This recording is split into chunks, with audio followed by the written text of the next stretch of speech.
Du Tevlav à Ravensèche en passant par le quartier du Ruisseau, l'histoire des avirons se mêle avec celle de Scholastis, Suzanne et Marie-Claudine. Leur histoire, c'est l'histoire de chacun d'entre nous. Immersion dans l'intimité de leur histoire au cœur des avirons. La famille, c'est sacré.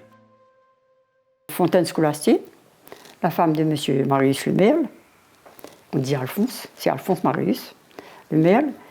Je suis la fille de... Vous n'avez pas connu mes parents. Mon papa y appelait Alex Fontaine, ma maman c'était une Lévinier. Moi j'étais aussi Tevlav en 51. Oui. Et depuis ça, après ça, on l'a séparé de mes parents, on a parti travailler personnellement de ma côte pas. Nous on a planté des cannes, des géraniums, des cultivateurs. Et même pendant mes enfants, moi j'ai amené mes enfants au travail avec moi. Dans un bretelle, dans un panier. Je faisais une journée de travail avec toutes les misères du monde. Mais j'ai quand même réussi. Et là, maintenant, vu mon âge, je ne fais plus grand-chose. D'accord. Vous avez combien d'enfants? 9 enfants. D'accord. À quel âge vous avez été maman pour la première fois, du coup? À 18 ans. Moi, je suis rentrée en couple à 16 ans. On a débattu sans en avoir d'enfants. Et après ça, à 18 ans, moi, j'ai eu mon premier. Et là, c'était tous les ans, tous les 2 ans, tout en travaillant les terrains, toujours. C'était tous les 2 ans. J'ai eu 3 filles premières. Après ça, j'ai eu un garçon, une fille, un garçon, une fille. D'accord. Et on a des petits-enfants aussi, je suppose, aujourd'hui? Et bien, les petits-enfants, Noël, il en a un, ma première fille. Ma deuxième fille en a 2. Ma troisième fille en a 2. Mon garçon, il en a 3. Mon premier garçon en a 3. Ma troisième, ma quatrième, ma cinquième fille en a 2 aussi. L'avant-dernière en a 2. Et là, dans les arrières, tout le monde est déjà maman. 2 et 3 enfants, chaque enfant. Et ben voilà, ma vie, comment elle a fait. Et tout le monde est parti maintenant. Je suis toute seule, la plupart est en France. Un peu est sur le tampon, l'autre peu est sur le port, l'autre peu est sur la Bretagne. Oui. Et voilà. Et Fanny est loin de moi, tout le monde. Cette ruelle-là était tous mes enfants, étaient là-dedans. Oui. Et tout le monde, quand il a gagné l'âge, a parti rester ailleurs et il n'est pas revenu. D'accord, on a fait de petites vies avec voilà, il a parti faire de avenir ailleurs. D'accord, donc pour occuper à où, vous faites quoi du coup pour occuper à où la journée? Pour occuper à moi, m'entretiens ma cour, m'entretiens ma petite maison, comme ça tu vois, elle est un petit peu mal entretenue, mais enfin, il fait le principal. Et il a un petit bout de jardin devant, c'est moi qui occupe. Et puis, mais je fais ma couture, mon tricot. Oui, mais vous avez une jolie machine à coudre, un joli tapis également. Il doit prendre beaucoup de temps à faire ça, les minutieux. Oui, pour faire un tapis même, il faut compter 8 à 10 mois de travail sans assister, tout en faisant mon ménage, je fais ma couture, donc il faut compter 1 an pour bien finir un tapis. D'accord. Et on a dit que vous avez cultivé le géranium. Oui, je fais le géranium. Voilà, et avec les enfants et tout, c'est une culture difficile quand même, le géranium. Les 2 plus petits, j'emmenais avec moi pour commencer. Et puis après, on avait une maman au même âge que ses enfants étaient même âge les miennes. C'était Madame Léonelle Técher. Donc je mettais mes 2 filles avec elle pour moi partir travailler. Et je nourrissais les 2 enfants. Je portais le lait qu'il fallait pour les 2 enfants. Et elle, comme elle était une bonne nourrice, elle donnait ses seins aux 2 enfants. D'accord. Donc, je veux dire que c'est précieux de lait entre moi et Mme Lionel pour les enfants. Ok, donc elle a aidé, en fait, pour nourrir les enfants, elle a aidé. Voilà, et pour nourrir, moi, le lait autrement, par la mienne, moi, pas allaiter mes enfants du tout. Moi, de la boutique, m'a dit. Oh, oui. Dans son temps, c'était les boîtes de Nestlé qui comptaient. Oui. Donc je fournissais le trop. Le manque qu'il fallait donner rapporte qu'il prenait les seins, tous les 2 enfants, ils prenaient les seins avec elle. Donc j'ai donné un peu de boîte de lait, j'ai donné ce qu'il fallait pour les enfants et moi je suis partie travailler. D'accord. Est-ce qu'on regrette cette vie que vous avez dans le temps? Non, parce que c'est mieux qu'aujourd'hui. D'accord. Avec la misère qu'on a passée, on mangeait pas. Enfin, nous mangeons ce que nous plantions. Nous vivions de notre jardin, de notre plantation. Nous ne partions pas aux boutiques, point oui, point non. Nous récoltions le maïs, les haricots, ça de la part autrement de la journée que nous faisions avec les propriétaires. Donc samedi, dimanche, nous étions toujours au jardin pour travailler. Donc mes enfants, ma famille vivaient du jardin que nous faisions et mes journées de travail que nous faisions avec les propriétaires. D'accord. Et au niveau de Tevlav, donc vous l'habitez ici, les enfants l'ont grandi ici. Tous les enfants grandi. Comment le village avant? Quand moi j'arrivais ici, on avait peut-être une 30aine de ménages. D'accord. Pas plus. Et après ça, au fur et à mesure, les enfants, ces trentaines de ménages, elle a fait des enfants, elle a grandi le village, et aujourd'hui, on regarde comment il est bien garni. Aujourd'hui, elle est toujours contente d'être au Tevlav. Oui, oui. Je sortirai du Tevlav. Bon, ben, s'il faut vendre la maison, je vais partir du Tevlav, parce que bon, c'est pas à moi tout seul, c'est à nous. Donc la plupart des enfants, là, commencent à chicaner pour en avoir la pâte papa. Ben, j'ai dit, intéresse, fouillez, allez chercher au client la pâte papa, et vous en aurez. Et donc après ça, la colère a fané un petit peu, hein. Je suis tranquille. Il ne me fréquente pas, mais je suis tranquille. D'accord. Et à l'époque, comment descendez aux avirons? À pied, en voiture? À pied. Donc on avait besoin de quelque chose à faire tous les mois, pour les faire peser des enfants, ils faisaient aux avirons. D'accord. Notre fois, on avait deux, un par ici, un par là, avec encore le ventre qui poussait un autre. Ah oui, parce que du coup, il fallait descendre tous les enfants, donc 9 enfants oui. assez proches en plus. À chaque fois, les 3 derniers, il fallait amener. Donc, on avait 2, il fallait déjà tenir par la main. Et l'autre était sur le bras. Et enceinte pour attendre encore un autre. C'était malheureux pour ça là. Ah oui. Ouais. Et au niveau des sorties, est-ce que vous avez fait des sorties, des balades? On n'avait pas. Pas de sortie, c'était vraiment le travail, et après ils rentrent à la maison. Ils rentrent à la maison samedi, dimanche, on continue de faire occuper la maison, occuper le linge, préparer tout pour travailler la semaine. Donc on n'avait pas le temps de faire autre chose. D'accord. Et là, on reçoit la médaille de la famille. Quoi il fait à vous de recevoir cette médaille? Moi, je suis très fière d'arriver au temps de voir ça. Parce que vu la misère, m'y pensais à 15-20 ans, on aurait été morte avec la fatigue et les souffrances et le manque de tout. Et je suis encore là, je suis contente. Madame Rivière, Suzanne. J'habite les Avirons depuis 56 ans. Je viens de Sillaos. Et ben voilà, nous. Et puis, on a 4 enfants. Ça va dans la famille, en principe, ça va tout doucement, quoi. C'est bien. Bon, moi, Rivière Philippe Denis, j'ai 82 ans, j'ai toujours habité là où je suis. Et c'est tout, j'étais agriculteur, c'est tout. Une vie bien remplie, jusqu'à présent. Et j'ai une petite fille, bon, vous me parlez des petits-enfants aussi, j'ai eu 7 petits-enfants. Il y a une qui fait ses études en métropole. D'accord, donc ça vous permet aussi de voyager oui, on a voyagé beaucoup avant, mais maintenant c'est terminé par rapport à l'âge et puis la santé, tout ça, c'est des problèmes de santé, on ne voyage plus trop, quoi. On est là. Notre voyage est la même. On tourne vers la même aux Avirons, à La Réunion, c'est tout. Donc aux Avirons, avant, vous travailliez ici tous les deux? J'ai travaillé d'abord ici, oui, là, à l'école de ravissage, puis au centre. J'étais un site.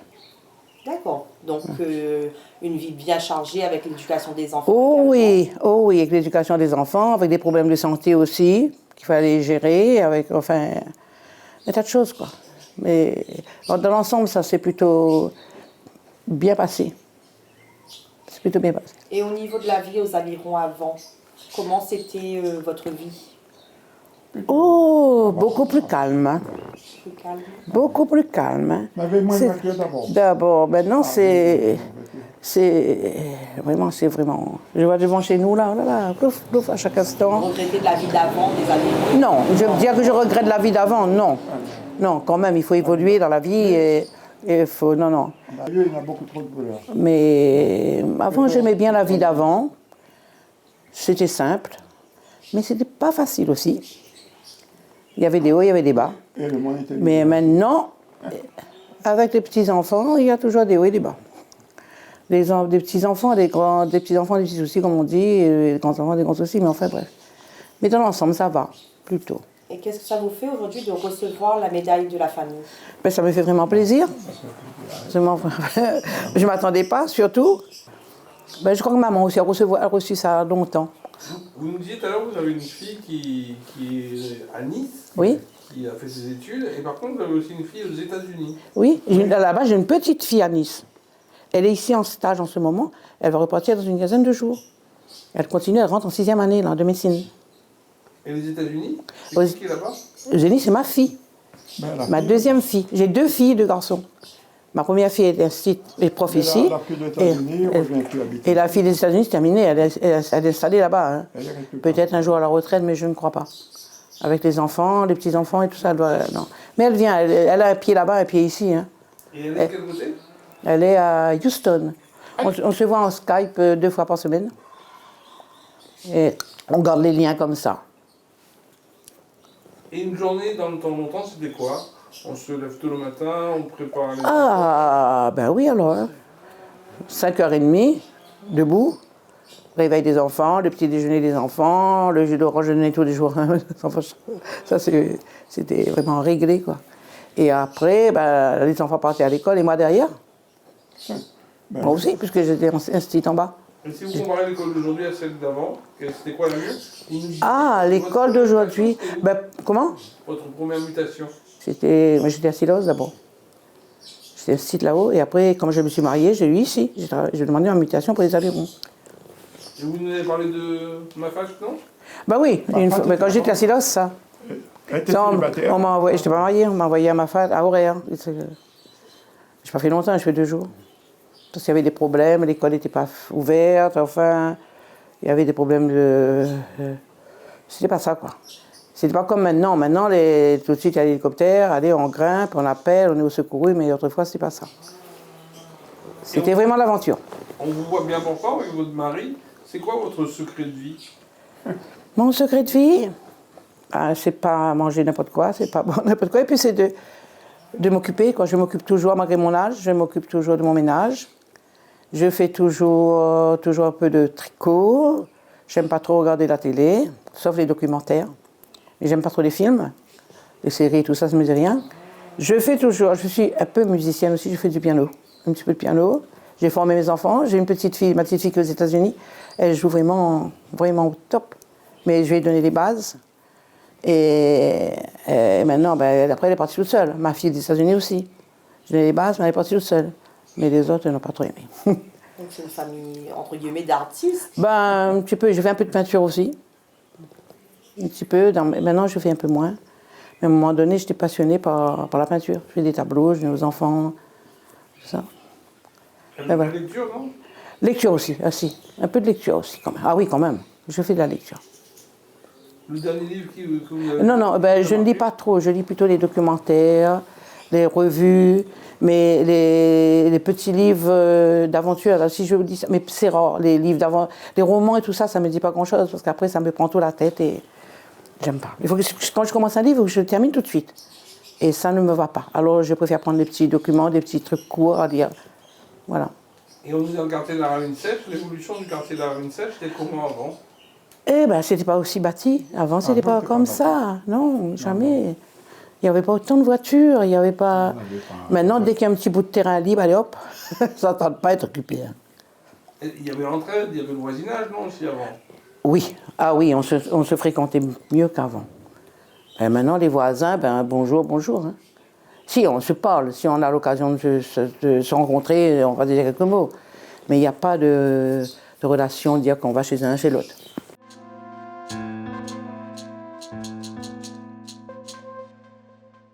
Dijoux Marie-Claudine. J'habitais la chaloupe Saint-Leu. Et mon papa aussi, il habitait la chaloupe Saint-Leu. Mais mon papa était mort à 55 ans. La vie est encore belle que pour lui tout seul. Mais quand il était mort, j'avais 19 ans. Et ma maman, elle a vécu encore jusqu'à 69 ans. Mais la mort, elle est partie avec. Mais on l'aime toujours, même elle est morte, mais non, toujours le cœur est toujours là pour elle. Et voilà, je suis venue habiter ici avec monsieur Claude Agatine Jean-Marc. Comment vous êtes rencontrés? Comment vous êtes rencontrés? Moi? Pour rencontrer, d'un cortège, je passais le cortège, je prends son bras, je suis parti le cortège, après laisser les photos, il fait que, pour l'instant on est bon, on est ok, pas de souci, tranquille. Bientôt 45 ans de mariage, on est à 70 ans. Marié 70 ans le 13 mai 2022. Et à l'époque, elle était aussi belle qu'aujourd'hui? Comme elle est belle là? Mais un petit peu, mais un peu de douleur, quand on travaille il y a longtemps, on travaille dans le moellon, ça là, il fait le toilette un peu partout. Maintenant. Mais je suis toujours belle, hein. Oh. Et puis j'ai 9 enfants. Le premier qui s'appelle Brunella, elle a 44 ans. Mon deuxième s'appelle Nadège, elle a 41 ans. Mon troisième, ça fait 37 ans, s'appelle Béatrice. Mon quatrième, c'est Ludovic, qui s'appelle Ludovic. Que t'as-tu de même? Mais il a ses 33 ans, mais tous mes enfants, je suis heureux de mes enfants. J'adore encore mes enfants. Et les 9 petits-enfants. Un qui s'appelle Shanaël, Rohan et Vidia. Le Vidia a 7 ans. Après ça, Nadège, il y en a 21 ans en décembre, 27 décembre. Et il y a 11 ans le mois de novembre là. Celle de Béatrice, il y a 16 ans la fille. 13 ans le petit garçon Andy. Il y a Mathéo, après il y a celle de Ludovic le dernier, il y a Mathéo 11 ans. Et le dernier petit, il y a 4 ans. Mais je suis heureux des enfants. J'adore les enfants. Depuis combien de temps vous habitez ici? Mais depuis 1977. Hein. Depuis 1977. Oui, 77. Comment était la vie avant ici? Ben, la vie avant était jolie quand même. Mais on était malheureux, souvenez bien. Il n'y avait pas beaucoup de choses comme elle a. Parce qu'avant, on mangeait pas la viande tous les jours. On mangeait la viande soit le mercredi ou soit le dimanche. Mais il n'avait pas de la viande tous les jours. Et au niveau travail, vous êtes deux travaillés? Ben, moi, comme la venue avec lui, il ne travaillait plus. D'accord, donc vous occupez des enfants? Après, on m'a fait les enfants et voilà.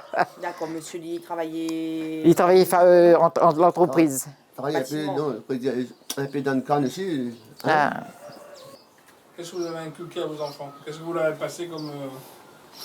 Ben, on les aimait toutes bien, bien au fond du cœur. Mais quand ils sortent dans le chemin, ils sortent, ça tu vois quelqu'un, bonjour monsieur, bonjour madame, ou bien bonjour mademoiselle. Et alors la personne répond là-haut. Et sur là où la personne a un gros sac un petit peu lourd, tu aides à porter un petit peu le sac. Et après il dit, bon madame, je vous dépose là, et là je rentre à ma maison. Et la personne était bien contente. Et moi aussi, comme il allait travailler, moi aussi je faisais ça comme ça quand les gens ils sont travailler. Mais moi, une personne, il râlait, ça, les doigts. Mais maintenant, je vais porter ton. Non, je vais porter ton sac, et voilà. Et jusqu'à maintenant. Vous la transmis, voilà, les bonnes valeurs. Oh, les bonnes valeurs, voilà. La politesse. Mais oui, voilà. À l'époque, il fallait lever le grand matin, 3 h du matin, pour sortir là, le chemin là. Moi, le chantier était là, les enfants, la piton, mais le piton, ça c'est pour ramener la route en haut. Faut le faire, hein? Oui. Mais nous, quand on arrive ici, là, nous n'avons pas une case, nous, hein. La vie un petit peu chez son papa, mais son papa l'a dit comme ça que lui est chrétien. Lui, ça donne le style tous les dimanches à l'église. Alors, vous n'allez pas dormir ensemble, vous allez dormir à côté. Mais il dormait avec sa sœur Pascal. Et lui, il était dans son lit, mais il n'avait pas du chapeau, allez, oh. Pas des chaises, quelque chose. Parce que le beau-père était devant comme ça, et lui, sa chambre n'était pas derrière. Alors, ben, on était calme, on était gentils. Mon papa s'appelle Mario Gratude, mon maman Marie Finalta, Marie Diane. Quand nous étions montés un petit coup chez maman là, bon, et puis quand nous étions sortis un petit peu, ça se dit un petit carreau de bras, Monsieur Robert Vicentin. Aïe. Et la vie était correcte. Quand notre cale était finie ma cale était finie en août. Mais d'ailleurs comme ça, il dit, hey, vous travaillez, allez Saint-Louis, achetez un lit, achetez une table avec 6 chaises. Avec ça là-dedans, là, nous arrange à nous dedans là. Et après, il dit, lui, ça dans son cas, il a dit, ben non, marié avant, après il va dans une autre case. Il dit comme ça, il dit, beau-père, belle-mère. Mais il dit, là, nous, ça dort dans la maison, là. Mais on ne va pas faire de bêtises. Parce que ni connaît, nous fait notre papier, ni marié. Là, nous rentre là dans le cas là. Mais en décembre, nous marie. Il a dit, mais, et sois sage, surtout. Il dit, oui, on sera sage. Quand nous avons marié, moi, j'étais enceinte de 2 mois pour ma première fille. Après, il dit à ma belle-mère, il dit, oui, il dit, elle est enceinte de 2 mois. Il dit, mais oui, on prend le vent, tu vois pas rien, ça, personne ne connaît pas si vous l'enceinte. Quand on a fini de marier, mon bouffe. Le soir, là, marié là-haut, là. Après, ils sont là-haut, là, quand papa là-haut. Là. Je mettais sur mon dos, il a pas de chantier. Mais c'était comique quand même, alors. Vous avez marié Salvide? Oui, ça va chez mon beau-père là-haut. Il fait nous à marier l'église Aviron, et nous avons marié l'église de Chaloupe pour bénir l'Alliance. Et on prend les langues, on ne pas comme Hélène, si tu dis comme ça. Là, ils mettent un disque là-bas, si tu dis comme ça. Ils mettent là-bas, quand il s'est passé, il faut remettre là. C'est pareil. Mais t'es bien, nous a bien marié quand même. Hein. On va dire à un moment donné où tu es l'école avec le maire. Oui, l'école avec le monsieur le maire aussi, monsieur Éric Ferrer. Mais il fait, quand nous était à l'école, nous voyons aller, il a dit bonjour les enfants. Bonjour, petite fille. Bonjour, petit garçon. Bonjour, petit garçon. Parfait, magnifique. Elle a fait comme ça et après. C'était un petit ravageur. Tu bouge un petit peu. Mais tous les enfants, ils bougent dans l'école. Hein. C'était quelle école ça? C'était l'école Camélia. L'école Camélia. Oui, l'école Camélia. C'était où? C'était quel endroit? Ben, c'était lui, il allait à l'école, l'école était à l'étage. Nous, on était l'école en bas et lui était l'école en haut. La Chaloupe. La Chaloupe Saint-Leu, ouais. Et la médaille que vous allez recevoir, ça représente quoi pour vous? Qu'est-ce que vous allez faire avec la médaille? Vous allez laisser dans un tiroir? Non, je vais bien à la vue en haut, bien regarder après. Hein. Je dis, bon, ça, enfin, j'ai reçu une médaille, je serai content de ma médaille. Et la 20 fois, nous a sorti là, nous a monté tes vlaves à pied. M'a eu une médaille aussi, ma médaille dans là-bas, les bien en sécurité. Mais la médaille, c'est pour les deux, non? Oui, c'est pour les deux, voilà. Après, en dernier, quand ma fille, elle a eu à peu près 10 ans, Brunier, là. Il y avait madame, qui s'appelle madame Julien Dubord, Alexia. Il dit, comme ça, elle y fait massaler. Il me dit, oh, mais je connais, moi, envie de faire le massaler. Il dit, moi, viens, maman, t'as comme ça, il fait, prends ce grain-là, ou prends celle-là, et encore, on a 2 petits grains, tu remets dedans, et après, tu y aller bien, il faut connaître bien griller. Il ne faut pas aller trop noir, il ne faut pas aller trop blanc. Alors, ma commande griller. Ben, jusqu'à maintenant, il fait toujours mon massaler ça partout.